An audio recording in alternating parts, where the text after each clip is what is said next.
pub trivia. Yeah. That is... well, I'm sure you're great at that. It is a question that I have won points on in pub trivia and totally stunned the entire room. 2026 marks the 250th anniversary of the Declaration of Independence, the foundation of an American popular culture mosaic. This is the Everything's a Primary Source podcast, a show dedicated to learning history through pop culture. I'm your host, Eric Salmonson.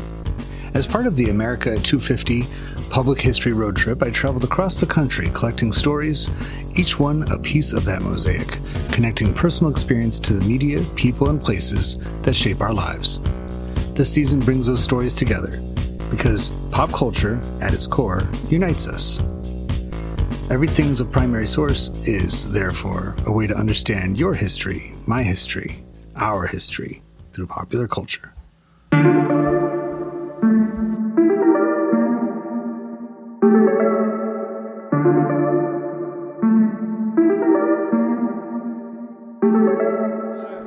Bam, go ahead. And you brought a phone. My quick little story is I've got a little telephone here, and for a number of years I've been a teacher in Alton, New Hampshire at Prospect Mountain High School, and in my classroom I had a lot of telephones, and everywhere I went I would buy telephones, and it got to be very expensive, but I tried.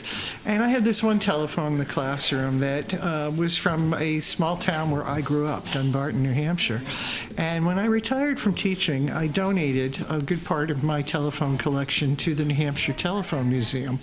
And I did so unrestricted so they could sell the phones and the money would go to help the museum. Again, COVID years and all were tough on the museum and not being able to be open. So the phones were for sale here and I was pretty happy about that.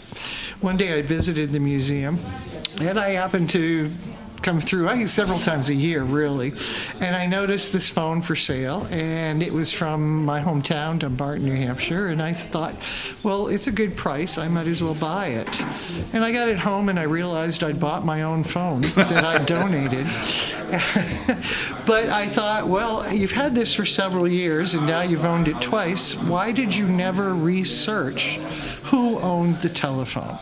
So I started researching the telephone number. And lo and behold, the telephone number belonged to the people who lived at the top of the hill. They were a very big family in town, and I knew their kids and grew up with them. And I knew that one of their sons was at the Dunbarton Historical Society.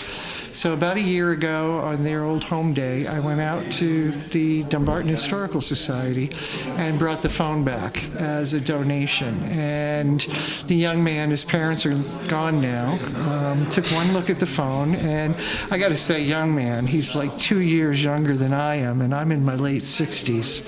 So he took one look at the phone and gasped and just said, "I know this phone. I know this phone."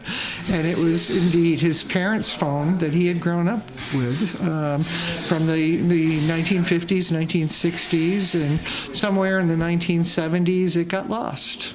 And once again came back home. So it is now back out in Dunbarton, back with its family. And I can't help but think that sometimes when you're dealing with artifacts that are personal items, and I think a telephone, a family telephone that has been in part of a people's lives for 20, 30, 40 years, it becomes a family item. And that somehow or another, this inanimate object became so tied to the family that it wanted to go back home. It's a part of their soul, heart and soul of a family. Yes. Think about how many good news and bad news and indifferent news has been communicated through there. Absolutely. And again, when we talk about a method of communication, perhaps it was somebody from the past reaching out via the telephone, a family member as a reminder, calling home. And in this case, it was the phone itself that went home.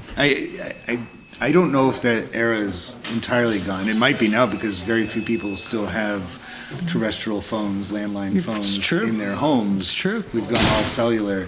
But I can still remember the phones that were in my home. Absolutely. And we had one, it was just a off-white version. You have a black phone here, but it's the same exact thing. You probably, you're much younger than I am. You probably remember your telephone number from when you were a kid. I do. You may well remember your grandparents' number.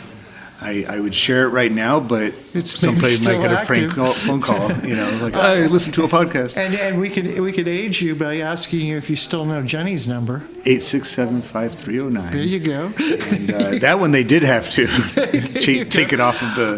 But change yeah, the numbers. telephone. So, I mean, I still have my father's telephone. I was surprised in the nursing home. We were moving him from one room. We had like a sitting room and a bedroom, but we needed to move Dad up to a single room as his health degraded. And out of the closet comes his old telephone from Goffstown, New Hampshire.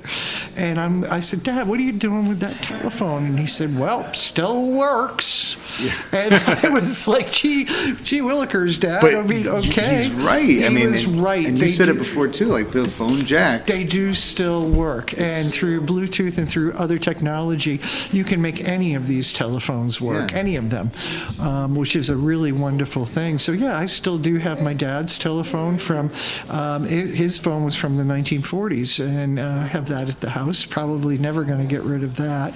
The original telephone comes from the Second Industrial Revolution, where we get, the First Industrial Revolution is just mass production, Absolutely. mostly of textiles. Mostly and things like wood and all that. And second one, you're starting to see metal and interchangeable parts, all of that occurring. Really And cool technology, too. Stuff that we still use. This episode is brought to you by iCivics. I've been implementing the Library of Educational Games from iCivics in my social studies classrooms for years. The engaging, fun challenges that are enjoyed so much by students are incredible teaching resources because of the depth of research and passion for civics that's behind them. The latest game from iCivics, Investigation Declaration, is no exception. In it, students are invited to think and investigate the inspiration and legacy of the Declaration of Independence freely, providing just enough guardrails to ensure success. The game maintains a balance between difficulty and frustration, giving the students freedom to form their own theories. These are exactly the social studies skills I love encouraging among my students, and iCivics has long provided the best way to get there.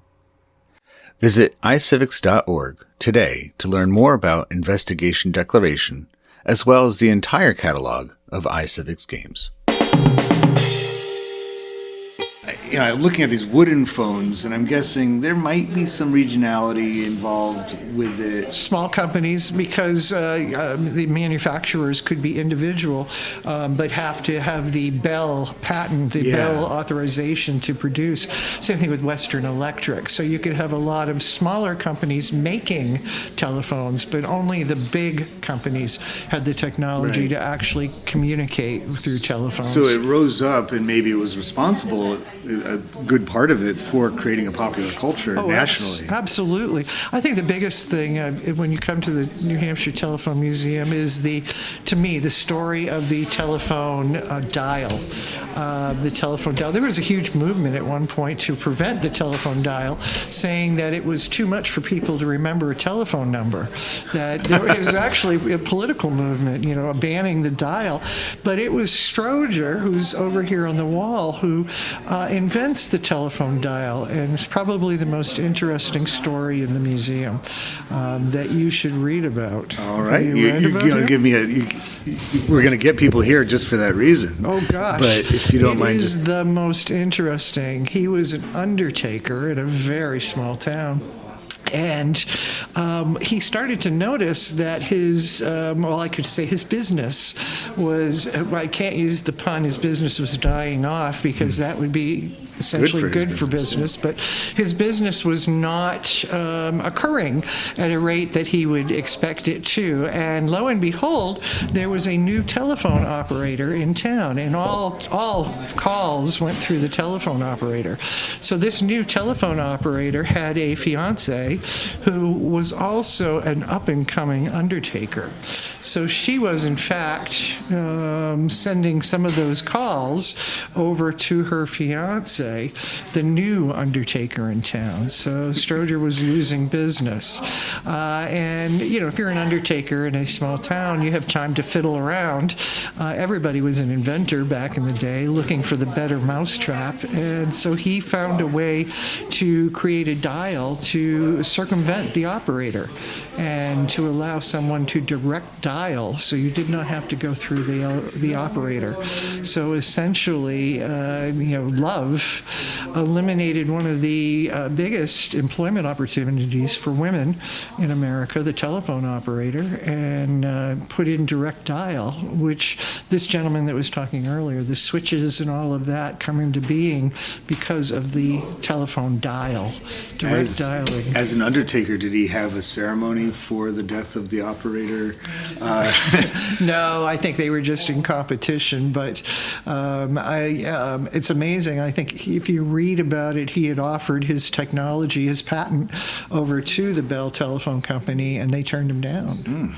There's a lot of tales about love in telephones. Bell himself, in order to prove his love for his fiancee before they were married, signed over all of his Bell Company stock to his new bride. She was deaf, and her father worried that Bell would not provide for her forever. So Bell, in a sign of love, signed over all of the Bell Company stock shares that he possessed to his bride. That was really nice of him. Yes, it rings yes, true indeed. for all of us. That was his background, though. Didn't he work with With hearing the impaired? deaf and with hearing, and with his father with speech impediment. He and his brother a lot of work with like goats, larynx, and things like that to understand phonetics and speech. He knew Helen Keller and others, so he's quite the person. Yeah, I mean,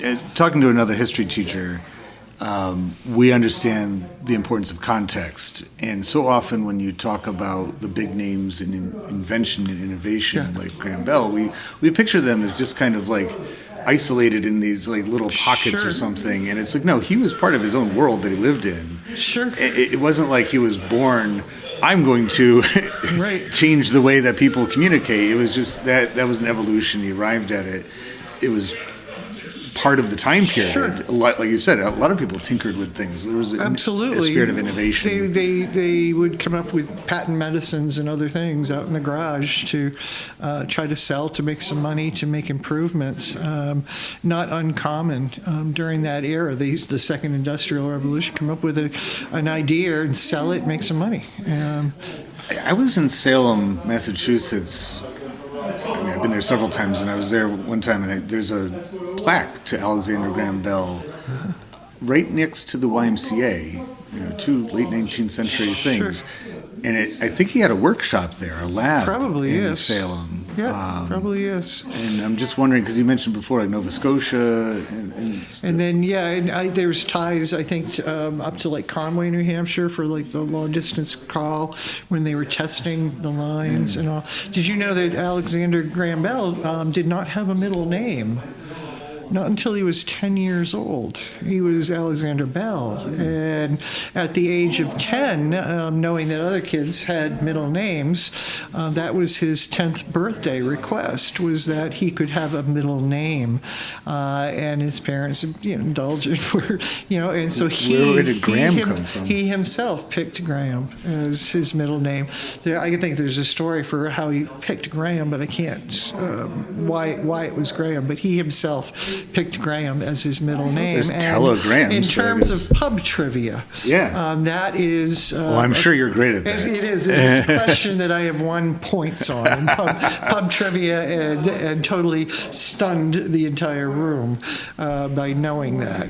What famous inventor at the age of 10 selected his own middle name? It's Alexander Graham Bell. That's brilliant. And probably one of the few that we call him by his three names. Yes. We don't, Thomas Alva Edison, but we just call him Thomas Edison. Yes, yeah. I'm so glad. I'm glad that you're doing what you're doing with history, your hands-on history. I totally advocate for having items that kids and young and old can pick up and either reminisce or learn about. I think if you're a teacher like me, you love it when a kid comes back and and says, hey, this weekend we went somewhere and I saw, look, check it out. And it's a selfie of this kid with a cutout of John Wayne. John Wayne, that's that guy that was in that movie. Right. That movie you were talking about, John Wayne. And Nothing beats physical media. Absolutely. And physical items. We went to Normandy and in the museum in Normandy, France, and look at this big display on telecommunication. Look at that phone. And I'm like looking at all the pictures that they brought back, and it was like, oh, that's why we do what we do. Sweet, what we do. So keep doing what you're doing. I appreciate it. Thank you so much for joining me. Thank you for the time. Each podcast episode has us uncovering another piece of the mosaic that is the American experience through pop culture. It's what connects us across backgrounds and perspectives.